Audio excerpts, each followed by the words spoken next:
కొత్త శక్తి వస్తుంది. సీత జాడను తెలుసుకొని తిరిగి వచ్చినప్పుడు జాంబవంతుడితో, అగంధుడితో మరియు వానర సైన్యంతో అందరితో ఈ విషయాన్ని చెప్పాడు. వారు అంతా ఎంతో సంతోషించారు. అయితే మీకు ఇక్కడ ఒక ప్రశ్న రావచ్చు, అసలు అగంధుడు ఎవరు అని. అగంధుడు అంటే వానర రాజు వాలి కుమారుడు. వాలి చనిపోయిన తర్వాత సుగ్రీవుడు కిష్కింధాకు రాజు అయినప్పుడు అగంధుడు యువరాజుగా నియమించబడ్డాడు. సీతాదేవిని వెతకడానికి రాముడు పంపిన వానర సైన్యంలో హనుమంతుడు, జాంబవంతుడితో పాటు అగంధుడు కూడా ముఖ్య నాయకుడు. అందుకే సముద్రం ఒడ్డున వానర సైన్యం నిరాశలో ఉన్నప్పుడు అగంధుడు కూడా అక్కడే ఉన్నాడు. హనుమంతుడు లంక నుంచి తిరిగి వచ్చిన తర్వాత అందరితో కలిసి రాముడి దగ్గరికి వెళ్ళి సీతా జాడ చెప్పిన వారిలో అగంధుడు కూడా ఒకరు.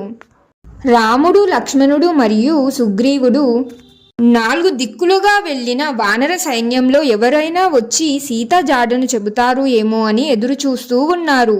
హనుమంతుడు నేరుగా రాముని దగ్గరకు వెళ్ళి